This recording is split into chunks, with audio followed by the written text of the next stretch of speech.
Thank you for joining us. We are here to do a little brainstorming in the cloud. And my name is Mollee Holloman, and I am the School Library Education Consultant for DTL. And I am so excited because I would learn a lot of these things just by hearing from other librarians, and I would try to learn new things along the way. But we have like the person to learn from. We have Audrey Long, who is Ah, the DTL digital subscription analyst. So she's joining us, and she, like I was saying earlier, knows a lot of the ins and outs. She works directly with EBSCO and Britannica and some of the other resources we have in the NCEdCloud. So Audrey, I'm glad that you're joining us today too. thank you, Molly. Thank you. Stop, Molly. I'm gonna get you, but I'm glad to be here as well. And like Molly said, and I'm still learning myself because I just started with training with EBSCO and Britannica last year, toward the end of last year. So I'm ever learning. So I'm glad to be here with the media specialist. And like she said, we learned some new things even last year, even today, because I met with Brittany Bryan, who's one of the EBSCO consultants, and learned something new about one of the resources that they have. So I'm excited about sharing that with you all as well. So I hope you all came with a lot of questions, and I plan on trying to do my best to answer them. And if I can't, I guarantee that I will get the answer for you and get you the answer back as soon as possible. Exactly. We don't pretend to know all of the things here today, but we certainly will do our best to answer things in the moment. And like we said, kind of titled this brainstorm on purpose as a chance for you to ask questions and share things, and maybe if something new sparks in your head, that you'll share it here. So in the spirit of that, I'm so glad that Casey is here from Columbia. I got to meet Casey live and in person in the last couple months. So, and I've talked to her about this. So I'm so glad that you found this webinar too, Casey. So in the spirit of brainstorming and what we're here for, one of my very favorite quotes that I got from Ted Lasso is, "Well, who am I to bring an umbrella to a brainstorm?" It's one of my favorite quotes, and I actually made a GIF of it, so I have to show it. I made the GIF. This is the first GIF I ever made, and you can see I made it a couple years ago. I was so excited. I tweeted it when we were like safe on Twitter, but no more. And look who liked my tweet. So the Jason Sudeikis liked this tweet, and I feel like I had to share that here because when I talk about brainstorming, this is the quote that pops in my head. So I feel like we have an official Ted Lasso endorsement of brainstorming in the cloud that's happening now. And so I just feel good about that. So here's why I asked the question that we did when we sent this out for you to join us. We wanted to customize this conversation a little bit too, this brainstorming around, is this new and you need to brainstorm how to get started? Or is this something that you've accessed and you know something about NCEdCloud and specifically the tools Britannica and EBSCO offer? Or how many experts might we have in the room? So I feel like we have a pretty good span, and I haven't even showed this to you, Audrey, but we do have Okay. this update. We have a good turnout in terms of Right. Yeah. where people are. So I wanted all of you to see it, that we are kind of here in this span in the middle of, most people are aware of what sorry, I had somebody who was asking me about the link, so I'm sending it really quick. We have a good group of people that, at least know what this is. If you are one of those people who this is brand new and you've not heard of it, don't worry. We're going to show you how to even Right. click to get started in these things. And if you are here and you're like, I already know all of that, don't worry. We're going to make sure that this kind of is personalized to you too, and you leave us some fresh ideas, okay? So that's where we're at. And then the other thing we wanted to start with is to remind you to please remove all of the references to NCEdCloud. If you have that on a website, and I know it's hard, I probably still have this out there on websites and things that I once published in Library World. But NCEdCloud is no more. Or I'm You sorry, mean NC Wise Owl? don't quote me on that. NCY is no more. And it's important that we mentioned this because even though this has been a couple years, again, I know it's hard. It lives out there. And so just make sure that if you do see it or you catch it on a friend's website, bad actors live on the internet, unfortunately. And so people have purchased the rights to NCEwiseowl.org, and it is not a student education friendly site anymore. So we did want to, at least those of you who are here and watch the recording, just have that reminder in case that information hasn't made its way to you yet. But the things that, I want to address, and I know Audrey hears this a lot too, when she goes out in the field and works with so many different people, is, we miss NCEd. We miss the Wise Owl, right? Like we miss that we had this one-stop shop. How do I get people there anymore? And there's so many clicks. And so we hear that. And that's partly why we're here to have this conversation too, is just to make you feel a little bit more comfortable in what you can use this for. And then again, learn from these people who are here that are willing to share how they might address the fact that it's a couple clicks. Audrey, have anything to say about that? Sure. What we suggest, like I said, for Britannica, I want to first bring up that we found out that Britannica, they have just launched a new tool called Teach Britannica, and I'm going to put that into the chat. They had discussed that. They told us about it last week. And so they said that it was going to be launching soon. And I got an email yesterday that it did launch on yesterday. And so I would suggest that you go out there and check that out. They have a lot of what they call mini lessons. And so they have taken different subject matters and just condensed a lot of information into those mini lessons. And so also not only with the mini lessons have they conducted like lesson plans, I would say, for you. They have also like did graphics, and I was trying to think what else was it, Mollee? Graphics and it's other, but if you go out there to see them, they do have a lot of information that would help you, like I said, lesson plans for your teachers and everything. So I would, with Britannica, that's a good source, a good learning source for your teachers. And with EBSCO, what I recently found out, I had been pointing everyone to Publication Finder. However, but I had been doing it. I had been doing it backwards instead of putting it pointing Publication Finder. What I was basically should have been doing was starting everyone out with Explorer. So the step should be first Explorer, taking the teachers to whichever grade level they want. It starts out Explorer K3, then go 4, 5, 6, 7, 6, 8, and then up to 12.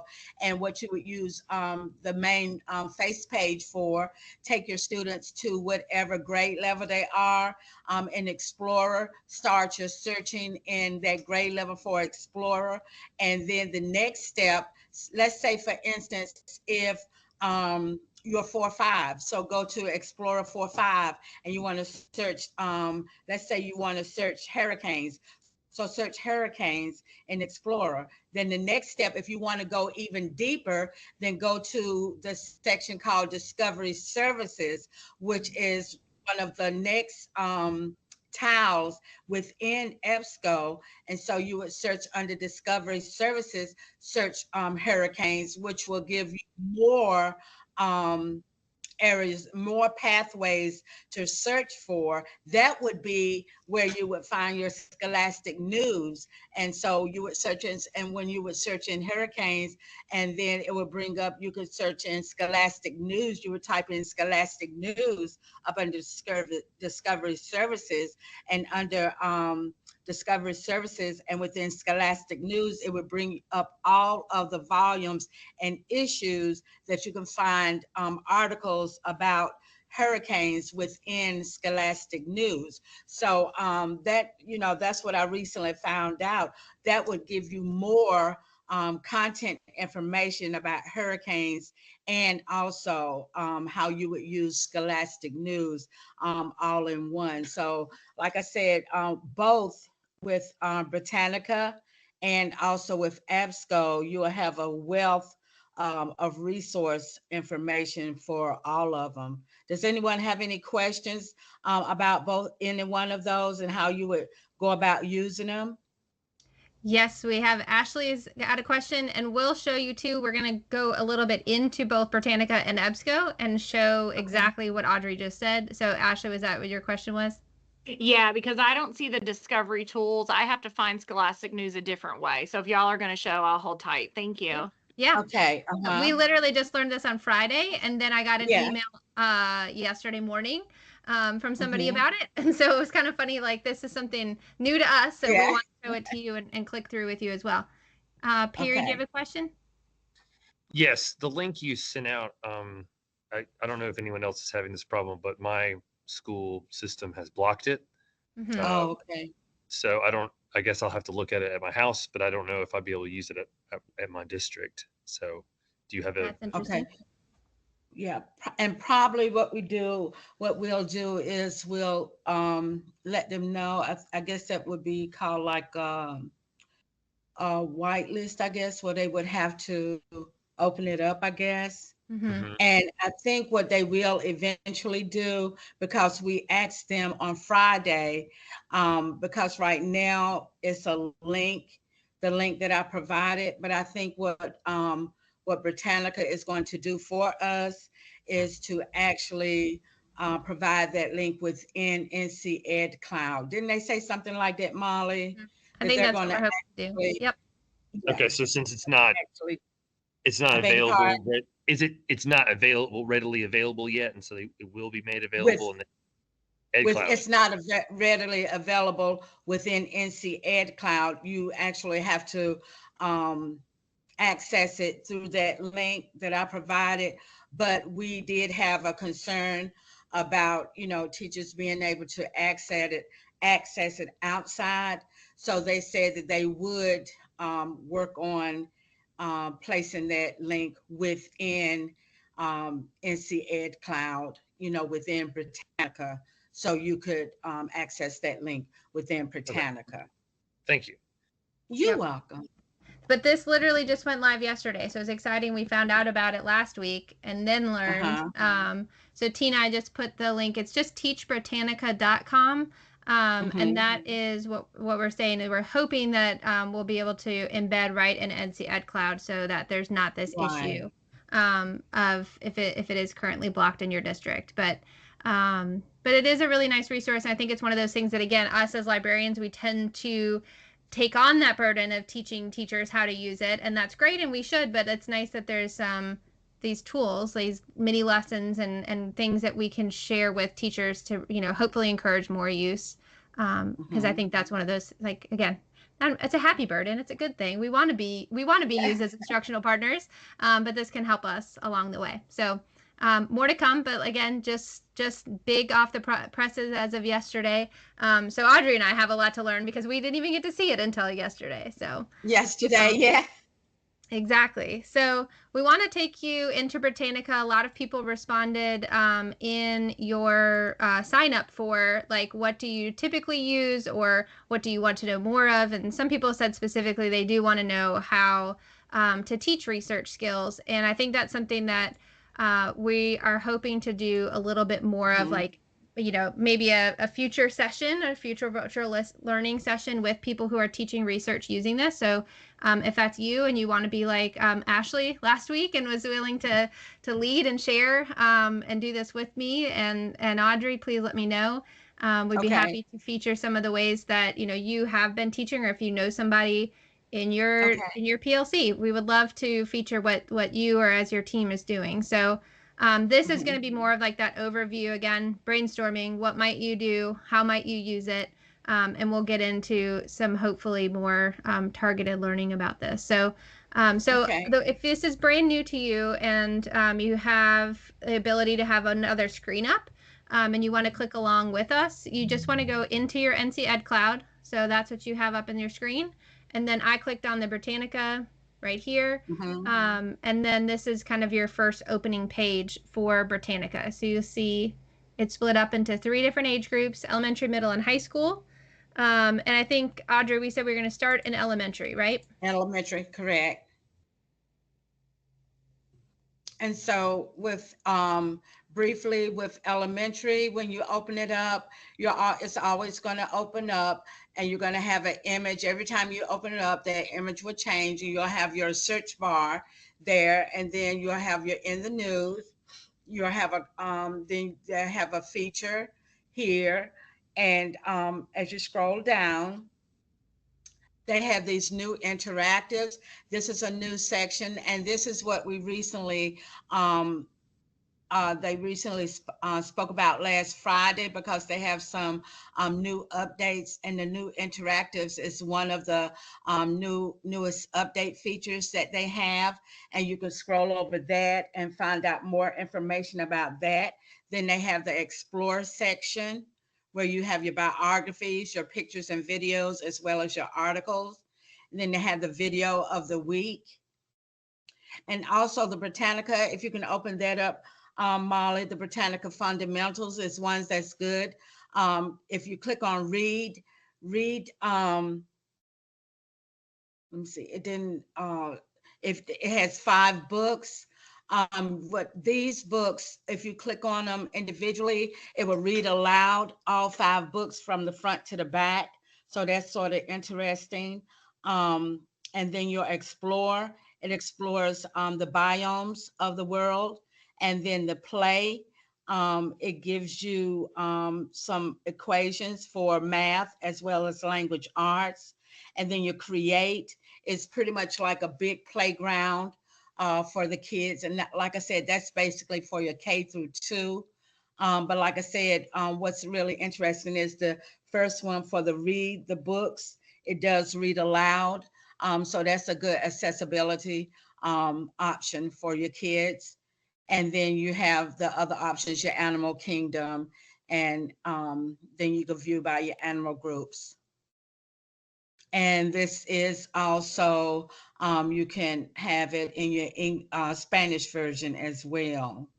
I'm excited to see that. So there is, if you scroll down to the bottom of all 3 of these age levels, if you've never scrolled all the way to the bottom, they automatically, we have access to in Spanish. So if that's not something you've clicked and opened yet, this is a great time to point people towards that, whether that's working with your multiple language learners, or if you have like a dual language program. So one of those kind of neat things that until you click and find, you might not know is there.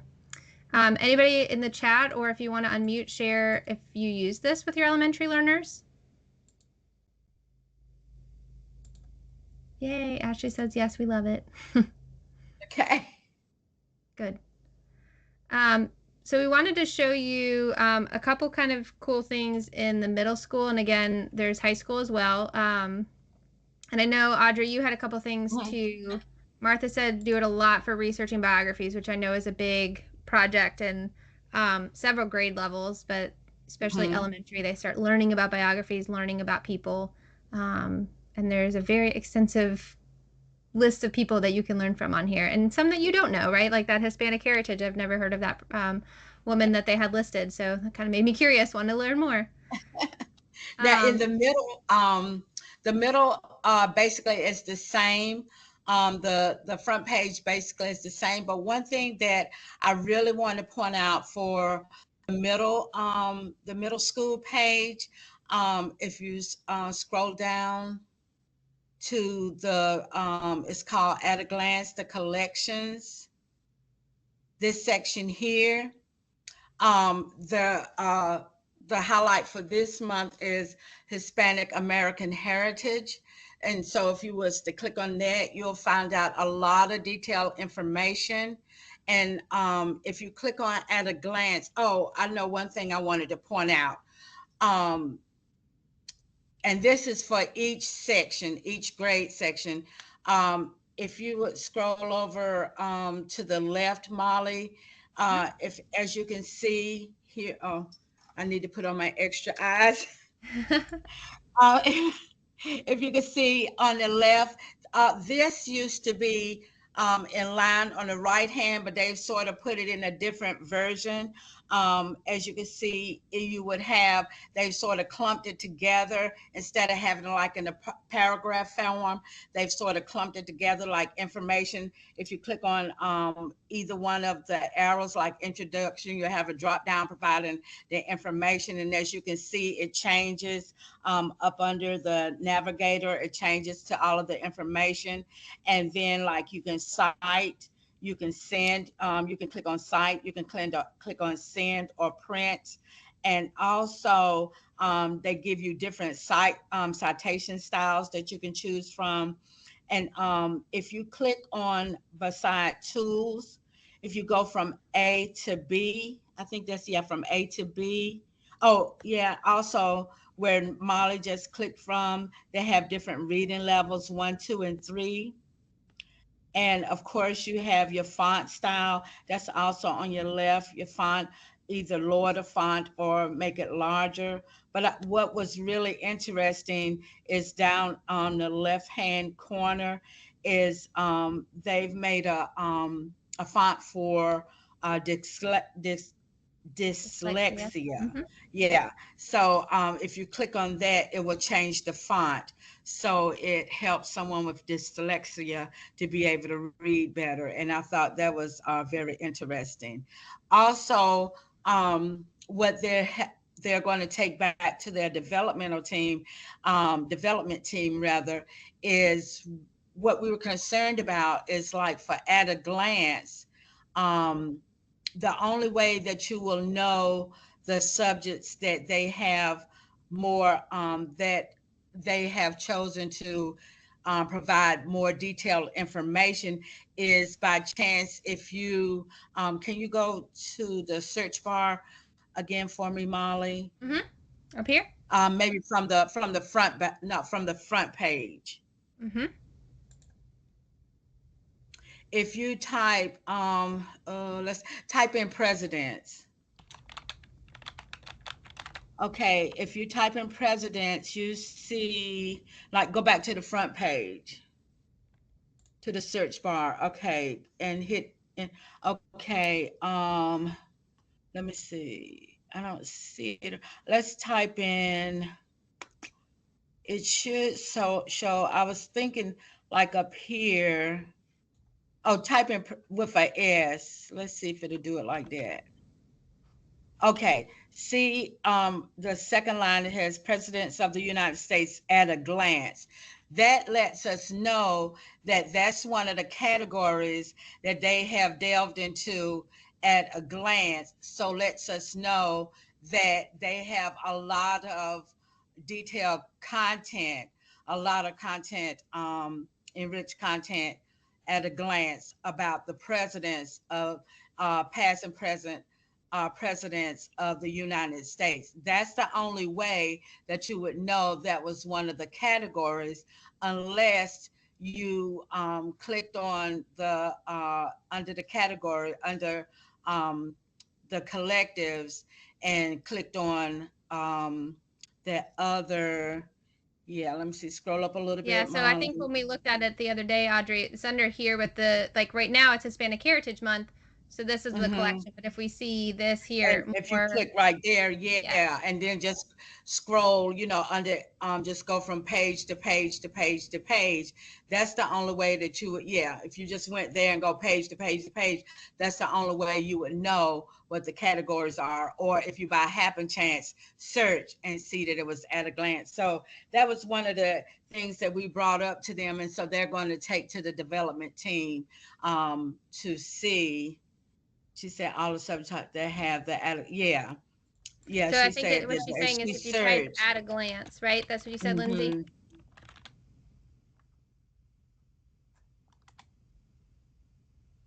Cool. Yeah. So that's what we were saying, to make it easier for the teachers, then they're going to, you know, probably do a list of something like that. So it make it a little bit easier, but because that's a fantastic tool, that at a glance, because they provide a lot of information.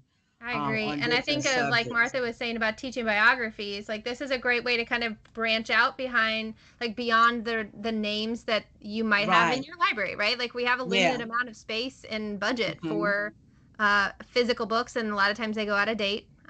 Yeah. So this is a great way to kind Exactly. of introduce, inventors. Everyone goes for Thomas Edison. But I Yeah. really love Exactly. I love that this can give you a lot of variety, Yeah. different things to learn about, different people to learn about, and something that I know kind of we were showing this navigator over here. But Mhm. one of my favorite things that I've learned in doing this is some of you probably know this, but just like the dyslexic, you can translate automatically.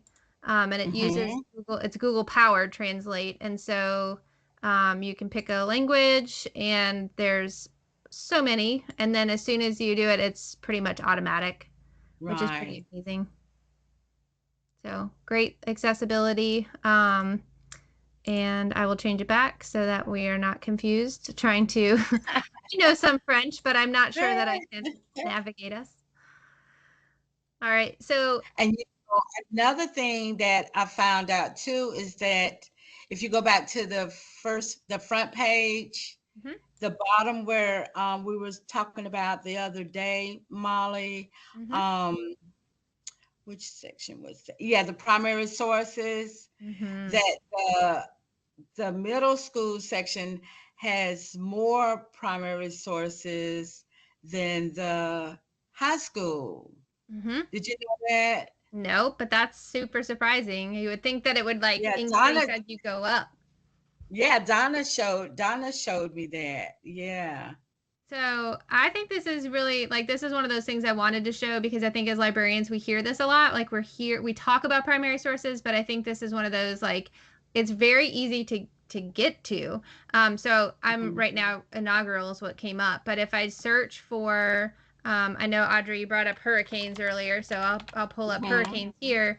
Um, so hurricanes is going to give you articles first, but you can jump between some images, videos, and then under more, you'll see primary sources. And so that's kind of a cool thing Uh-huh. that you can do Right. too is when you're doing your searches for things to see if primary sources exist around that, rather than sometimes we start with primary sources. But I think it would be, just kind of an interesting way to incorporate some primary sources and getting students, especially to think about, how do we learn about history and how do we know, when if somebody lived through a hurricane, here's a good story. And yes, Heather just pointed out that when you're in Britannica High School, so I'll jump over there, that you can toggle Yeah. down.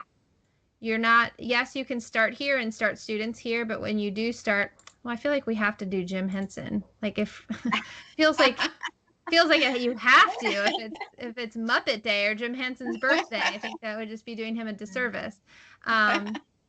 But what she's referring to is here in the reading level. And I think, again, some of you probably already know this, but it's always just good to see it again, is that you can switch to different reading level and you're still in Britannica High, but it's just Mhm. going to make it a little bit more accessible for some readers.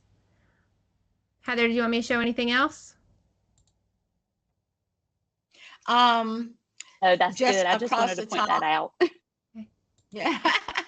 Yes, Audrey. Yeah, across the top to show them where they can share and they can print, translate, and read. Mm-hmm. So they don't have here in the high school version does not have that little navigator, but some of the exact same Mhm. features are right up here. So if Right. I wanted to translate this Mhm. page, I'm choosing French only because I know it and so I know how to go back. But here we go. I do like that it show because it's translated through Google that if you notice when I hovered over it, it's giving me the original in English. So another really good Okay. scaffold for for language learners. Whether this is me as a student in high school learning French, right? This is a good Mhm. thing for me to, as much as it is Oh, okay. for an English learner, to be able to work back and forth in their original language. So, um, Okay.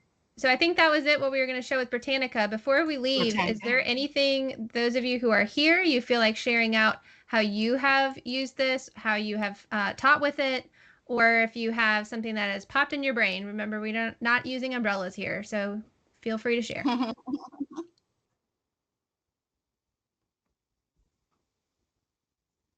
I know Michelle had shared, and she's not here, but she was doing scavenger hunts and teaching through like how to navigate through Britannica through scavenger hunts, which I thought was a really neat idea. And I know Martha's here. She probably will be shy.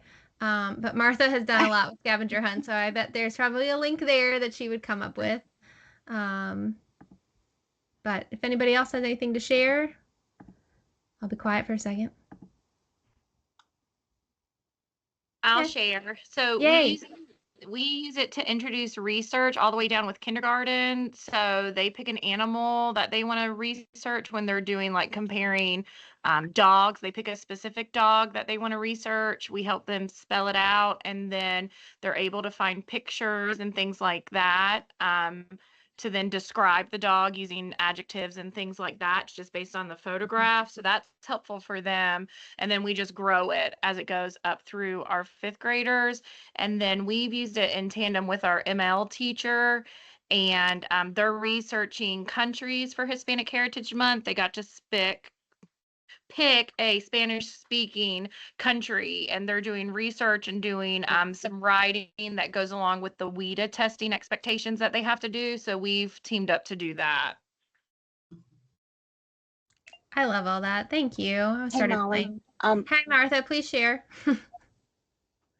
Hey, I actually did scavenger hunts with my staff when I was in Morehead City. I had found when it was NC Wise Owl, I had a candy dish that was like an owl, and I put candy in it, and I would do Wise Owl Wednesday. And every Wednesday I would send out a question, and they had to go into NC Wise Owl to find the answer, and then they could come and get a piece of candy. So I used it to try to get staff to use it and use the resources that was there. And I still have the candy dish. Oh, that was neat. I love it. Of course, Martha had. I knew it. Thank you for sharing. Now Ashley's going out to get a dish. She'll find a way. Thank you for sharing. So that's what we're hoping for, really that you kind of walk away with a couple ideas. And I love the country thing, because I think that's a really great way. A lot of times when we talk about Hispanic Heritage Month, I think, we tend to get into the people, right? And the people who have made a difference. But I think actually learning about the different countries that make up, what makes up Hispanic Heritage Month is a great way to do it. And then I think too about that, I'm kind of stuck on that translate thing, because I think it's not only accessibility, but it just piques interest. And so I remember learning a little bit of French when I was in elementary school and being able to hear it and hear songs. And then when I got to middle school and I got to choose a language, I couldn't wait to learn more. And so I think that is one of those great things that, Ashley and her team is doing is getting some, different opportunities to learn, and to expand probably their understanding of what Hispanic heritage is. So I love that. Anybody else want to share? Are we good to move to EBSCO? Because we got some fun stuff to show you there too. Yeah. All right. I'm going to close out of that. So again, I think a lot of it is that, we're used to going to one website, NC Wise Owl, and then seeing some of this there. So, I know that one of the feedback that I've heard, and I think you have too, Audrey, is it just feels like a lot of clicks, right? But what we just did was literally just clicked into Britannica and then picked our age level, and we were there. And hopefully just some of those strategies like Martha just shared and Ashley in terms of just the practice, the exposure, making it into a game, making it into a scavenger hunt is probably a good way to do it. So we're going to go from Britannica down here to EBSCO. And again, you're looking at mine, so you're seeing the educator side of it. But here are a lot of the different things that come up when you click on EBSCO. And so to Ashley's question earlier, and it's the same question that I got, and I actually had somebody send me a text message when we were in our meeting with EBSCO the other day to say, like, here's a picture of it. This is what you're looking for, because a lot of it does look kind of the same. So I know that we're gonna get into Explora as something that Audrey and I want to talk about. But I wanted to point out that the example Audrey gave is, and we'll come and dig into it a little bit more too. But for those of you that do know some of these things and want to click around, This is the new discovery service, is what Audrey was referencing. And so this is where the EBSCO employee was saying that they would recommend people go to if they're looking for publications. So we will get there. If you want to start looking, you're welcome to. I was always going here, and I think this is what Audrey was too, new publication finder. And I'll show you that we'll click through the difference between the two, because it does look a little different. And I laughed when she told us, well, the new publication finder is good, but it's like the most librarian tool we have. And I was like, well, then it makes sense that it works for me. And I think all of you on this call probably feel the same way. It's like, well, it just makes sense. But you know, good reminder that sometimes what we do doesn't make sense to everybody. Gotta simplify sometimes. We're just natural search engines. That's why. So Audrey wanted to show you a couple things, I think, in New Explorer, right? Okay. So let's just go to, let's do New Explorer 4.5. Okay. And so first I want to just point out, if you look at the top where we have all databases, and these are the databases that are available for this grade level 4.5. So we know that no matter what, when we search on New Explorer 4.5, that it's only going to search in everything that comes up is going to be associated with these databases. So you will be able to share within these databases. So you have several ways, of course, that you can search for New Explorer. You can either, one, you can look under what are you looking for your searches, and you have your discover popular topics, you have your explore topics. If you scroll down, you have your explore topics, where you know that if you go in there, it's the more that you click on a topic, the more information, the more topics going to come up. And then even below there, you have your ebooks that you would search, that's going to come up, that's going to be associated with your final, the final outcome that you're going to search under. But like how she was showing me, let's say we're going to go back to search on hurricanes again. So if we search on hurricanes, then it's going to bring up, let's just say, well, no, let's search under, let me see, let me go back to, I think from here, we probably would search under, where we could search on the hurricanes here. Just hit enter. See what comes. Yeah, we could search under hurricanes here.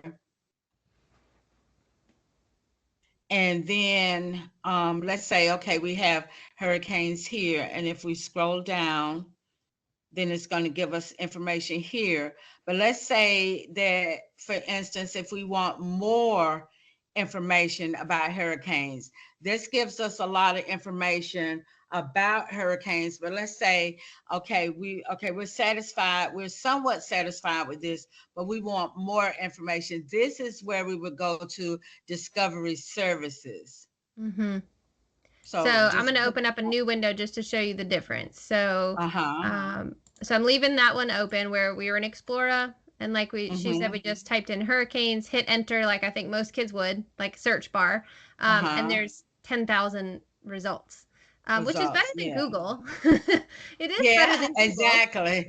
But it still feels like a lot to have to comb through. So instead we would go here to this Discovery Service. And looks the same, right? So there's some consistency there. Type in Scholastic News. You want me to do Scholastic News? Scholastic News here.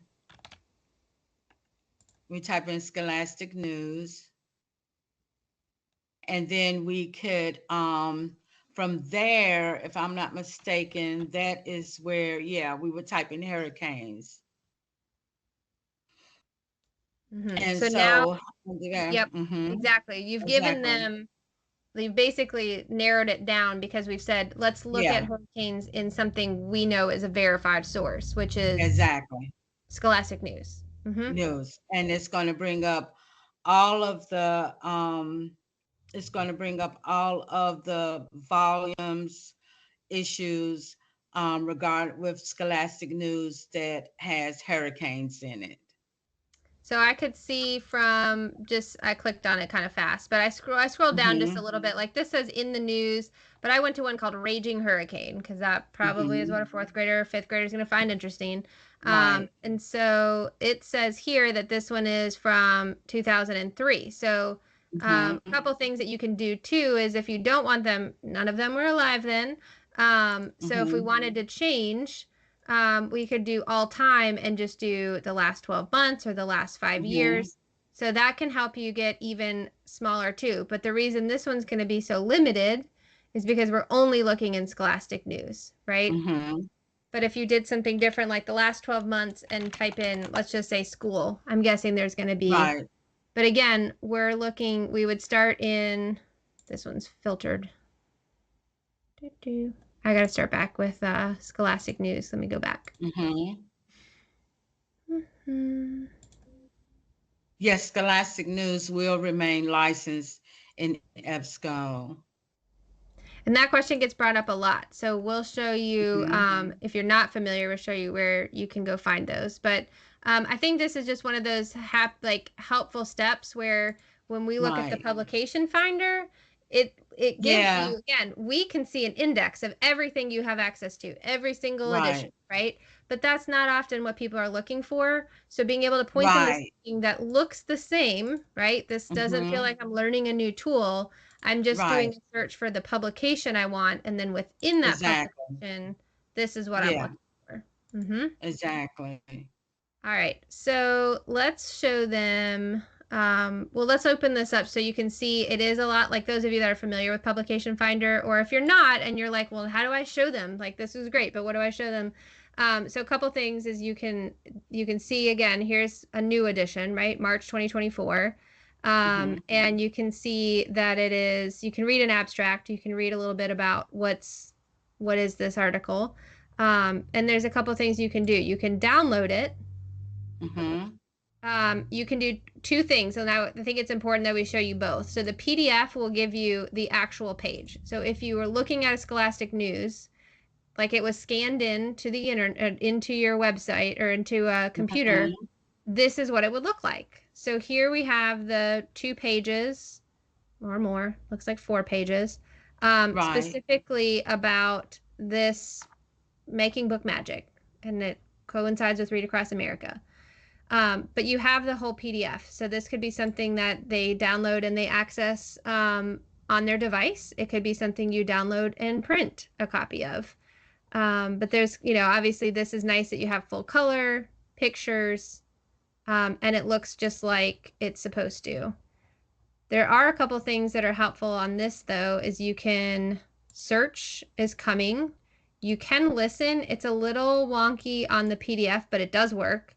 So it would be something you'd want to test. And then just like in Britannica, you can cite it, you can share it, and you can print it. Anything else you want to show them, or can I show them the full text? You can show them, yeah, go ahead and show them full text. Okay, so that's great if you want the visual, right? The visual of the page. The full text comes with some really helpful accessibility features, which is why I wanted to show this instead of, it looks different. It looks just like a document, but it takes all of the information from that really highly visual page and turns it into something that's not quite as distracting, but has some features like translate. So same thing that we just saw in Britannica, we can translate into French in a matter of moments. So exact same content, just translated. I'm going to go back to the original language and show you what listening looks like. So now it has a lot more features than if you were to do this in the PDF version. It lets you change some playback speed, only faster. I wish it would go slower. I do. I mean, not for me, but I think for some kids, they probably could have, True. slower might be helpful. But you'll notice when I'm going to leave it like this is here, but if I hit play, you're going to see that the text and the words actually change color as it's read aloud. Magic. Tracy West is the author of the Dragon Masters books. The books are fantasy. They have magic characters, places, and events. Scholastic News asked Tracy question. So you can turn that off if that's distracting for a reader, but I do think that's a really amazing. So again, this isn't one where you can change the level of the text like you can in Britannica, but you have this feature that does help scaffold reading for a lot of readers. That's kind of cool. I think that was what we wanted to show, but can we go back into Explora real quick? Okay. Because I know there was a couple more things that one, people had asked about, and two, I think you and I talked about showing too. One of them was this curriculum standards. Right. So if you missed where I clicked, I'm on the homepage for Explora, and this is all age levels, but if you click on curriculum standards, it opens a new tab, and it shows you kind of walk through these steps. But once you do it, then it will know our North Carolina standards. And let's just say essential standards for social studies hasn't been updated yet. And we're doing 4-5. So let's just pick 4th grade. And look, here are all of our standards. Let's pick culture. Let's pick North Carolina. It's not letting me click anything, Audrey. But it is kind of neat that it has, I don't know why it's not letting me go to the next step. I'm in 4th and 5th grade.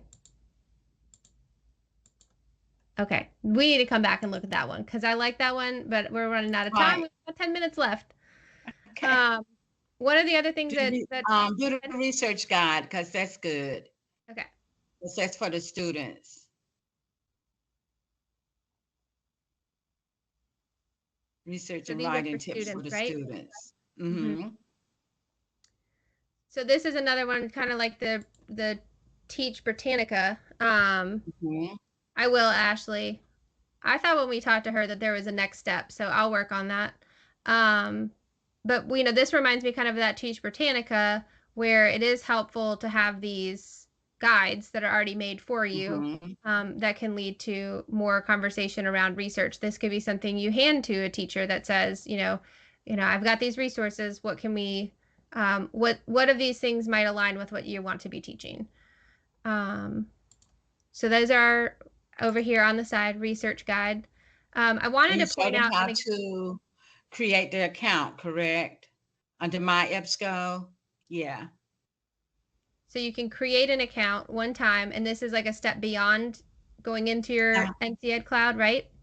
Right. If they create that, once they create an account, then they can save, and then they can add a project and save information. They can save ebooks and everything too. And I think we should do this as a different session all by itself, because some people had asked about that, about creating projects. So this is where you would do that. Whoever put that in there, I know who it is, but I don't think they're here live. But if you wanted to do this, you would want to create a project, and then it would be in this My EBSCO account. So again, you're in your NCEdCloud, but you can create this account to kind of take it to the next step. And this is partly why, again, why NC, you can correct me if I'm wrong, but NC Wise Owl, we had a one password for everybody, which is really easy.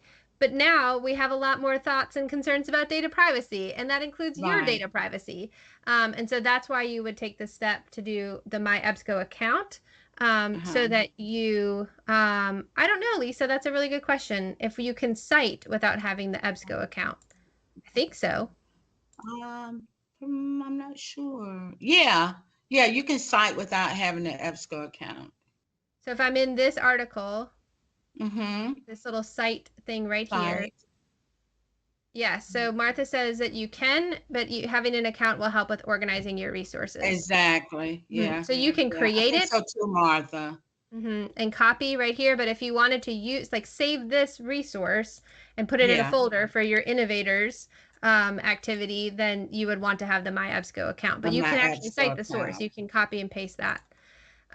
So with the last few minutes, I think we should do that, Audrey. I think we should have one specific around how to build some of those projects. I think that would be great. Okay. Okay. And Lisa wants to know if students can create accounts. Well, we say that high school, yes, but for the younger students, we suggest that they get parent approval for younger students because of content.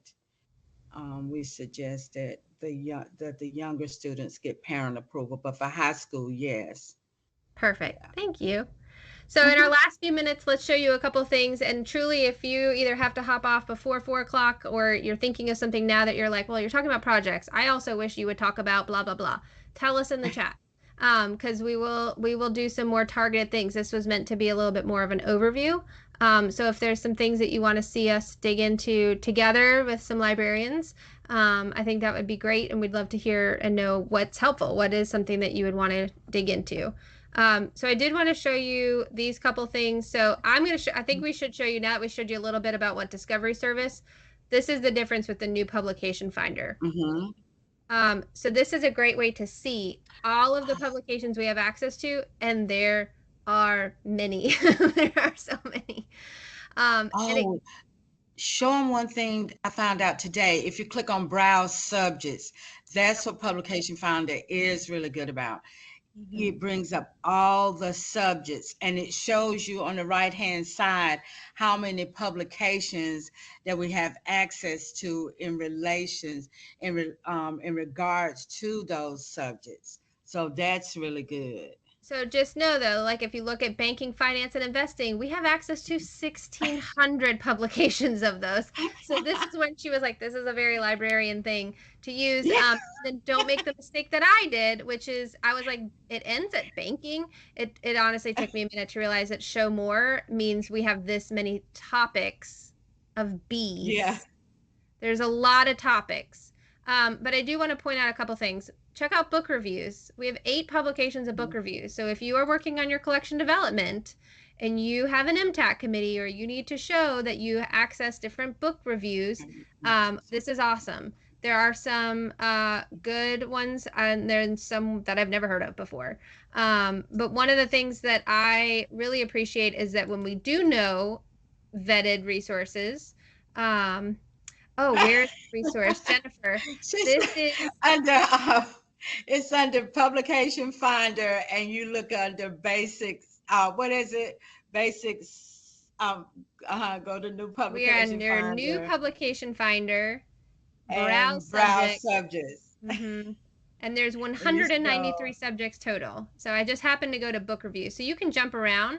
But I know I like to do school library journal in order to do book reviews, and it has school library journal. So if you're paying for school library journal for yourself or your budget's getting tighter and tighter, this is a really great way to be able to have access to every single edition. We have access. This is more for us, right, than it is for our students or for our fellow teachers, but this is a great way. And again, just like you saw in the Discovery Service, you can search within publication. So if I'm looking for the review of Olivetti because it's a book I know I want, I can see right by typing in the title Olivetti, there's the book review. I can download it in a couple different ways, right? But now I have access to this page of School Library Journal, and I have my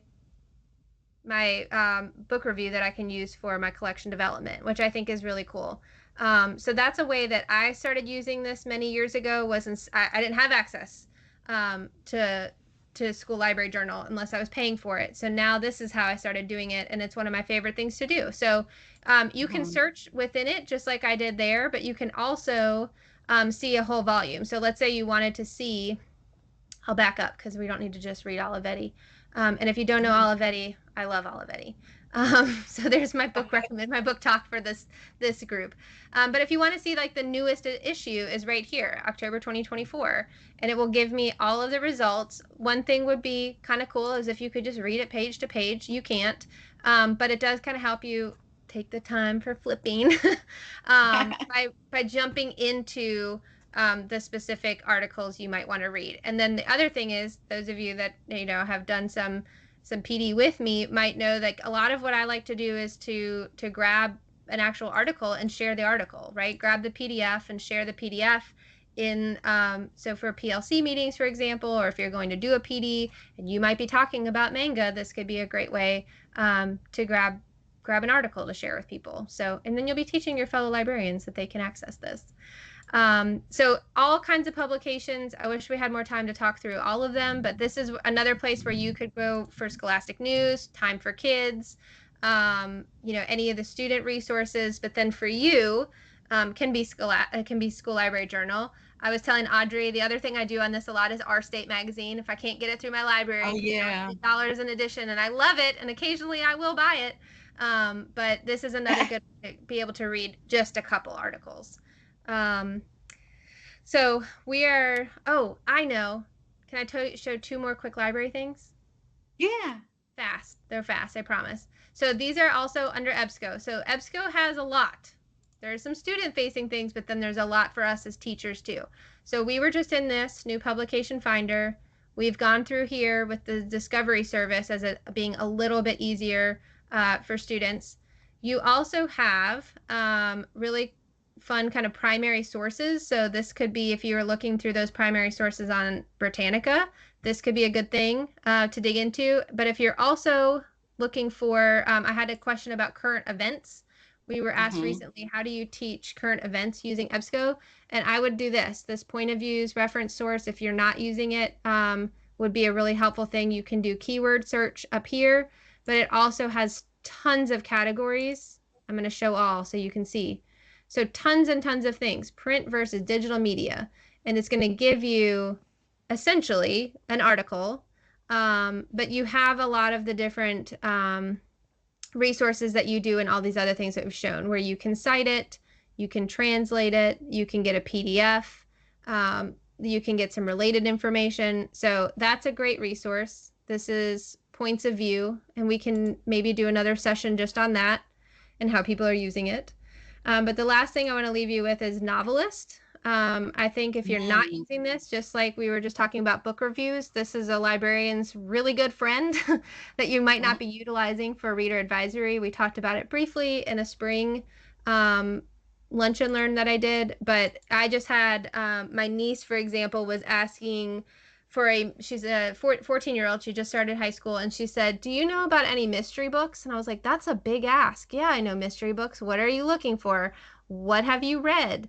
And so we got into a little bit more of the nitty gritty about a specific book that she read. I had never heard of, did not know the author. It was definitely up her alley, and I could see why she was into it. But then I understood there's a difference between this, like Murder on a School Night. That's not what she was looking for. I thought she wanted like the suspense kind of mystery, the thrillers, the true crime kind of things that are coming out. But she was looking for something a little less scary and more like kind of uncover the clues, but not Nancy Drew. Like it took a long time to get there. And I actually went to this. I was like, I need a couple days. I don't have an answer for you, Stella. But once we figured out what the book was and who the author was, I was able to just type it in here and start digging in a little bit more. So I think this is a really good tool that we kind of forget about, because in the whole list of applications under EBSCO, it can get lost. But it is really helpful. And I think, we see K8 plus. Just know that if you hit teen, there actually are teen books in here. So I wanted to make sure to point that out as well. So by genre, by author, all kinds of cool things to look at. So we're at 4 o'clock, which I know we still didn't even get to cover everything we could have. But we hope that you're kind of leaving with some brainstorm thoughts, ideas, and if you have anything that you want to share with us, we're very eager to listen and learn from you, and then obviously want to know how we can bring more of these to you in something that's meaningful. So if you have specific things that we talked about briefly today or something we didn't talk about at all, just let us know. You can tell us in the chat, or now you have my email since I sent you the link for this. And Heather wants to know too. Heather's our boss, so if you want to tell her Yes, Audrey Holly. So that's awesome. Thank you all. And I'll stop recording so that if anybody wants to stay on and just ask any of the questions that